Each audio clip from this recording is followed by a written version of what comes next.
Efendim abi. Ho. Hani gel ağam merik. Şu koyunları ağla salayın. Bol yasın salarsın. Gel meriktin ağla gel. Gel Baryan, start gel. baryan. Selamun aleyküm efendim. Ve aleykümselam. Kovmuyor musun? Ha, o da şükür kovmuyordum. Yaxşı. Dan atar. Geldin mi? Ben sana önüme aittim gün oldu men. Uy hava gün oldu da yalnızıp durun bağışla. Ay dan atar diye yani. Deyime gününü soruyor. Oldu. Efendim abi. Ho. Ben sana geçen bir 20 tane mal kostum. Hava kostun ay. Geçen yıl kostun mu sen? Geçen yıl kostum geçen yıl. Şu yıl kosan olay mı şu yıl? Yok geçen yıl kostum. Şu yıl kosan yer var burada. Yok geçen yıl kostum. Şu mahalle bu ona mal değil mi? Hani kalan yani. Ne sen kostun? 20. 20. Hava. Şu yıl mı? Geçen yıl. Geçen yıl. Hava. Geçen yıl? Sen 20 oyun. 20 oyun kostum geçen yıl. Şu 10 kula 10 diyor. Hani kalan yani. Şu galan yarda son. Şu galan yarda. Ne hemen kalan? Hani o ben 20 tane mal kostum sana. Hava? Hani kalan yani. Şu galan yarda sol. Ben ne düşünmek tıran olmasana. Ne mi düşünme? Düşün durna düşünmek yana. Düşünün okta sen. Ben sana 20 tane mal kostum. Kostun şu yıl. Geçen yıl. Geçen yıl.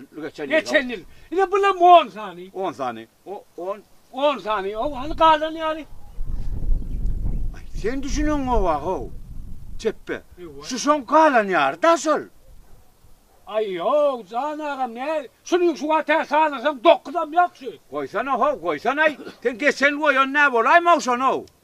Geçen yıl koydum ha ben yönelim getirip gittim ha onu. Ne açar getirdin? 20. 20? Hava. Ağzırak getiren olay mı ho? Yok abi 20 tane mal getirdim bu. Yok abi 20 değil abi. Şunu yok dokudam yok. Şunu sekinem yok şunu. Hani kalan yarın tap. Şu galan yarda son. Herif oğlunları çağıracak. Çağır.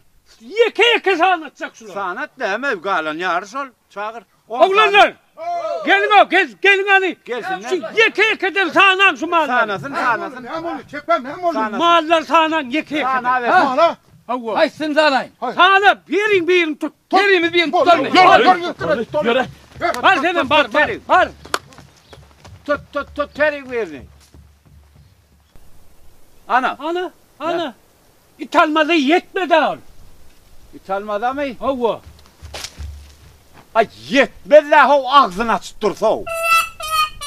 Oo efendim ağa. Ho. Das kaydın mı? Ha o ay haydağa sen mi? Ha ona yan köyüne vardım mı das sıktı değiller. Ha o ay bir falkın şemalla dem deyince alaylıydım da iyi bile. Oңorsun ay.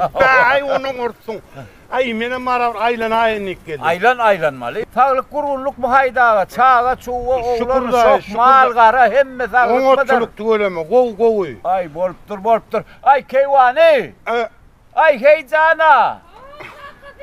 Hani bir çay getir bir haydağı ellile.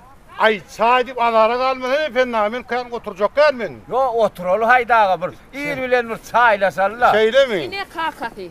Ay mağul. Ay hükmanım değerli de ay borni. Ay borni. Bolya. Hay getir.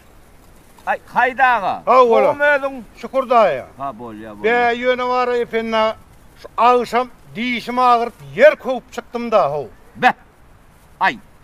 Haydağı. He. A sen bir İhsanlı adam ay ha? Dişin ağırsa da bir yer kovulurmay. Basırılıp yatılıyor ha ho. Asıllayan bir yağ bir gazıptır diyen on. Sen gazdın onu. Ay yok la ho yöne dile geldi bile geldi aydılar ya da ho. Şu dişim ağrıp yer kovup çıktım deyip. Oho. Haydağı. Şu inni dişin ağırsa var ha. Ha o. Bize gelsene sen. Şu dişin ağırı vurar ol gün bize gel. Men bir tezek buyu alacak kolyan. Ha o. Şu suyucu su çıkkansa gazsana şunu. Ay efendinin gep tutulacak gel o. Dişin ağırsa gelgin. Bolur. Adam diş ağırsa yer gazı bilmez ha ho. Ay. Sen küt göçükte. Bu alakan diş ağırsa gazı bilir. Gazar. Ay öz işi de alakan. Ay. Sen bir yer gazma. Ay men yönesi yer kovup çıktım diye elimde. Bu senden bir daha sorayım ip gördüm efendim. Sonra hayda. Şey Allah nazar çopanın oğlu guvanç var ha. Sen ne hile adamayız ol? Eşitmedin öyle yani efendi. Şu Allah nazar çopanın oğulluyan Kuvanç. Nehili adam ay şol?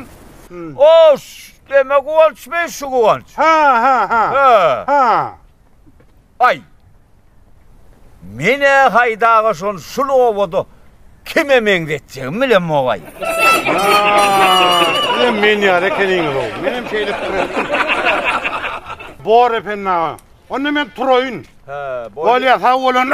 men mi ihban sen uğradı.